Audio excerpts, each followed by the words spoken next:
ہریرہ ازدی نامی شخص نے امام علیہ السلام کی خدمت میں آ کر اس سفر کی وجہ دریافت فرمائی تو امام نے فرمایا بنی امیہ نے میری جائیداد لے لی، اس پر میں نے صبر کیا، مجھے گالی دی میں نے صبر کیا، میرے خون کے در پہ ہوا تو میں نے فرار اختیار کی، اے ابو ہر جان لو کہ میں باغی اور سرکش گروہ کے ہاتھوں مارا جاؤں گا، خدا ذلت اور رسوائی کا لباس انہیں پہنائے گا اور ایک تیز دھار تلوار ان پر مسلط ہوگی جو ان کو ذلیل و رسوا کر دے گی۔ ناظرین، روایات میں آتا ہے امام علیہ السلام جب بطن الروما نامی جگہ پر پہنچے تو کوفیوں کو خط لکھا اور انہیں کوفہ کی طرف اپنی روانگی کی اطلاع دی۔ امام علیہ السلام نے خط قیس بن مظہر کو دیا۔ قیس جب قادسیہ پہنچے تو ابن زیاد کے سپاہیوں نے ان کا راستہ روک لیا اور ان کی جامعہ تلاشی لینا چاہا۔ اس موقع پر قیس نے مجبور ہو کر امام کا خط پھاڑ دیا تاکہ دشمن اس کے مضمون سے باخبر نہ ہو سکے۔ جب وہ گرفتار کر کے ابن زیاد کے پاس لے جایا گیا تو اس نے غضبناک ہو کر چلاتے ہوئے کہا، خدا کی قسم تمہیں ہرگز نہیں چھوڑوں گا مگر یہ کہ ان افراد کے نام بتاؤ جنہیں حسین ابن علی نے خط لکھا تھا، یا یہ کہ منبر پر جا کر حسین اور اس کے باپ کو برا بھلا کہو، اس صورت میں تمہیں رہا کروں گا ورنہ تمہیں مار دوں گا۔ کیسے قبول کیا اور منبر پر جا کر امام علیہ السلام کو برا بھلا کہنے کے بجائے کہا، اے لوگو میں حسین بن علی کا ایلچی ہوں اور تمہاری طرف آیا ہوں تاکہ آپ کا پیغام تم کو پہچان دوں۔ اپنے امام کی ندا کو لبیک کہو۔ ابن زیاد آگ بگولا ہو گیا اور حکم دیا قیس بن مظہر کو دارالامارہ کی چھت سے نیچے پھینک دیا جائے۔ بھائیوں نے ایسا ہی کیا اور پھر اس جسم بے جان کی تمام ہڈیاں توڑ دی۔ اسی طرح روایات میں آتا ہے کہ امام حسین رضی اللہ تعالیٰ عنہ نے مسلم بن عقیل کی شہادت کی خبر پانے سے قبل اپنے رضائی بھائی عبداللہ بن یکتر کو مسلم کی طرف بھجوایا، لیکن وہ حسین بن نمیر کے ہاتھوں گرفتار ہو کر ابن زیاد کے پاس چلے گئے۔ ابن زیاد نے حکم دیا کہ انہیں دارالامارہ کی چھت پر لے جایا جائے تاکہ کوفیوں کے سامنے امام حسین اور آپ کے والد بزرگوار سب پر لعن کرے۔ عبداللہ بن یکتر نے دارالامارہ کی چھت سے کوفہ والوں سے مخاطب ہو کر کہا، اے لوگوں میں تمہارے پیغمبر کی بیٹی کے فرزند حسین کا ایلچی ہوں، اپنے امام کی مدد کرو، توڑ دو ابن مرجانہ کے خلاف بغاوت کرو۔ ابن زیاد نے جب یہ دیکھا تو حکم دیا کہ انہیں چھت سے نیچے گرا دیا جائے اور اس کے گھمائشتوں نے ایسا ہی کیا۔ عبداللہ بن یکتر جانکی کی حالت میں تھے کہ ایک شخص نے آ کر انہیں قتل کر دیا۔ عبداللہ بن یکتر کی شہادت کی خبر مسلم اور ہانی کی شہادت کی خبر کے زبالہ کے مقام پر امام حسین کو ملی۔ امام حسین نے بصرہ کے 5 قبائل عالیہ، بکر بن مائل، بنو تمیم، عبد القیس اور ازاد کے سرداروں کے نام ایک خط لکھا جسے سلیمان بن زرین نامی ایک موالی کے توسط سے روانہ کیا۔ سلیمان نے 5 قبائل کے سرداروں مالک بن مسمع بکری، احناف بن قیس، منظر بن جارود، مسعود بن عمر، قیس بن یاسین اور عمر بن عبید اللہ میں سے ہر ایک کو خط کا نسخہ دیا۔ خط کا مضمون اور متن ایک ہی تھا جو کچھ یوں تھا، میں تمہیں کتاب خدا اور سنت رسول صلی اللہ علیہ وسلم کی طرف بلاتا ہوں۔ بے شک سنت نیست و نابود ہو گئی اور بدعتیں زندہ ہو گئی ہیں۔ تم میری بات سنو گے اور میرے فرمان کی پیروی کرو گے تو میں اس راہ راست کی طرف تمہاری رہنمائی کو آؤں گا۔ بصرہ میں ان افراد میں سے ہر ایک نے امام کے خط کا ایک ایک نسخہ چھپا کر رکھا سوائے منظر بن جارود عبدی کے، جسے یہ گمان کیا کہ یہ ابن زیاد کی چال ہے۔ لہذا اس نے اگلے روز ابن زیاد کو جو کوفہ جانا چاہتا تھا حقیقت حال بتا دی، قاصد کو اپنے پاس بلوایا اور ان کا سر قلم کر دیا۔ کوفہ میں بنو امیہ کی طرف سے حضرت نعمان بن بشیر گورنر تھا، دوسری جانب بصرہ کا گورنر عبید اللہ بن زیاد حضرت معاویہ رضی اللہ تعالیٰ عنہ کا متعدد ترین شخص تھا، مگر ان کی وفات کے بعد یزید بلا وجہ ان سے نالاں تھا اور معزول کرنے کا ارادہ رکھتا تھا۔ حضرت مسلم بن عقیل کی بیعت کی اطلاعات گورنر ہاؤس کے علاوہ دمشق کے شاہی دربار میں بھی پہنچ رہی تھی۔ انہوں نے جاسوسی کا ایک مضبوط نظام قائم کر رکھا تھا اور کمال یہ ہے کہ دور جدید کی طرح عام طور پر کسی جاسوس کے بارے میں کسی کو علم نہیں ہوتا تھا کہ یہ سرکاری کارندہ ہے یا جاسوسوں کو بڑی رقم سے نوازا جاتا تھا۔ جاسوسوں کے ذریعے حضرت نعمان بن بشیر کی شکایات مسلسل یزید کو مل رہی تھی۔ کسی جاسوس نے ان سے ملاقات کر کے کہا کہ حکومت کے خلاف یہاں بغاوت ہو رہی ہے اور آپ گورنر ہوتے ہوئے خاموش ہیں، یا تو آپ کمزور ہیں یا آپ کے عزائم کچھ اور ہیں۔ نعمان بن بشیر جاسوس کے ارادوں کا ادراک نہ کر سکے اور انہوں نے کہا، میں گورنر کی قوت کو استعمال کر کے احکام الہی کے خلاف سرکشی اور خلق خدا پر پر ظلم نہیں ڈال سکتا۔ جاسوس نے فوراً یہ اطلاع دمشق بھیج دی۔ اس پر یزید نے اپنے کچھ متمدد درباریوں سے مشورہ کیا تو انہوں نے اسے کہا اگر آپ کے والد معاویہ زندہ ہوتے تو وہ ابن زیاد کی خدمات سے ضرور فائدہ اٹھاتے۔ ہانی بن عروہ حضرت حسین کے زبردست حامی تھے، مگر اس جاسوس کی مخبری اور پھر گواہی کے بعد سخت خذلان کا شکار ہو گئے۔ اب وہ زخمی حالت میں یہ سب منظر دیکھ رہے تھے۔ انہیں قید کرنے اور حضرت مسلم بن عقیل کو پکڑنے، قتل کرنے اور ان کا سر ابن زیاد کے سامنے پیش کرنے کا حکم جاری کر دیا۔ جس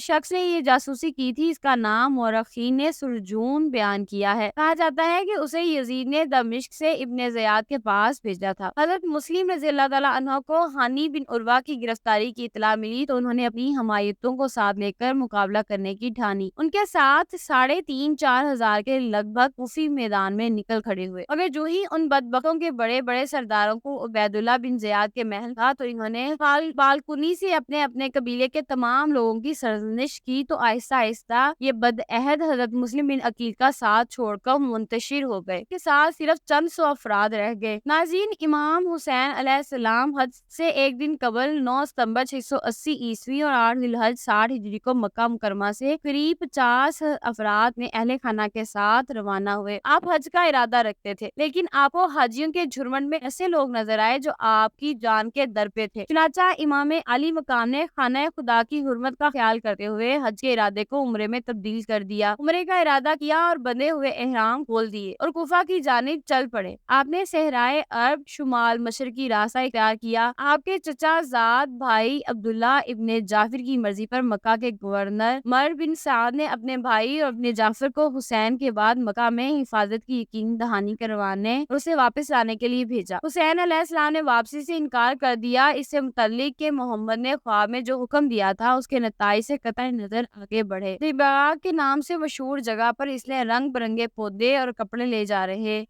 ایک قافلے کو، جس کو یمن کے گورنر نے یزید کے پاس بھیجا تھا، آگے چلتے ہی سلیبیا نامی ایک جگہ پر چھوڑنے قافلہ کو ابن عقیل کی شہادت ملی اور اہل کوفہ کی بے حسی کی خبر ملی۔ بعد ازاں زبالہ میں حضرت حسین رضی اللہ تعالیٰ عنہ کو اپنے قاصد کی قیس ابن مظہر کی گرفتاری اور قتل کا علم ہوا، جسے حجاز یعنی مغربی عرب سے کوفہ بھیج دیا گیا تھا۔ راستے میں جگہ جگہ یزیدی دستوں نے قافلہ اہل بیت کو روکنا چاہا، مگر وہ کسی نہ کسی طرح کربلا تک آن پہنچے۔ یہ 60 ہجری کے آخری دن تھے۔ اسی اثناء میں نئے سال کا ہلال طلوع ہوا۔ عمر بن سعد ابی وقاص بنو امیہ کی حکومت میں ایک علاقے کا حاکم تھا۔ جب اسے ابن زیاد نے اس قافلے کو قتل کرنے کا حکم دیا تو شروع میں اس نے کافی پس و پیش کیا۔ آخرکار ابن زیاد کے دباؤ کے تحت عمر بن سعد نے اس جرم کا ارتکاب کر ہی ڈالا۔ جب عمر بن سعد نے حضرت حسین رضی اللہ تعالیٰ عنہ کا راستہ روکنا چاہا تو آپ نے بتایا کہ مجھے اہل عراق نے آنے کی دعوت دی، جس کے نتیجے میں حجاز سے چل کر یہاں تک آیا۔ آپ نے خطوط کا انبار بھی اس کے سامنے پیش کیا۔ عمر بن سعد نے حضرت حسین رضی اللہ تعالیٰ عنہ کے دعوے کی تکذیب نہیں کی، بلکہ کہا کہ اہل کوفہ نے آپ کو خط لکھے، مگر وہ آپ کا ساتھ چھوڑ چکے ہیں۔ آپ کے لیے اس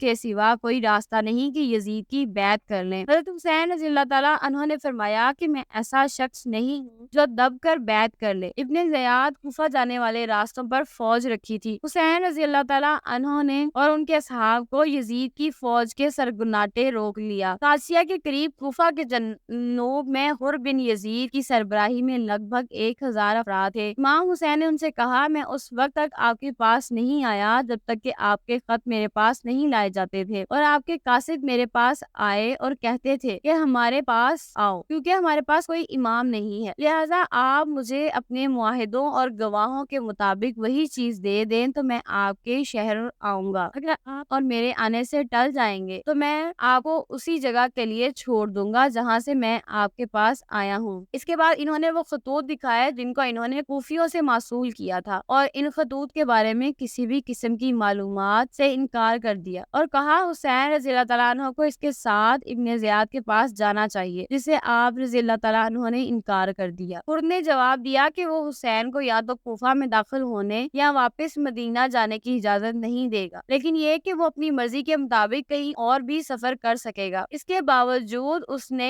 4 کوفیوں کو حسین رضی اللہ تعالیٰ عنہ کے ساتھ شامل ہونے سے نہیں روکا۔ قافلہ قادسیہ کی طرف بڑھنے لگا اور حر نے ان کے پیچھے آ گیا۔ نینوا میں حر کو ابن زیاد کی طرف سے حکم ملا کہ حسینی قافلے کو بغیر کسی ہریالی کے اور پانی کے ویران جگہ پر رکنے پر مجبور کیا جائے۔ امام حسین رضی اللہ تعالیٰ عنہ کے ایک ساتھی نے مشورہ دیا کہ وہ حر پر حملہ کرے اور اقرار کے قلعے والے گاؤں چلے جائے۔ آپ نے یہ کہتے ہوئے انکار کر دیا کہ وہ دشمنی شروع نہیں کرنا چاہتے۔ 2 اکتوبر 680 عیسوی اور 2 محرم الحرام 61 ہجری کو حسینی کوفہ کے شمال میں 70 کلومیٹر یعنی 2,30,000 فٹ صحرا کا میدان کربلا پہنچے اور کیمپ لگایا۔ ناظرین کرام، یہ تھی آپ علیہ السلام کے سفر کربلا کی مختصر داستان۔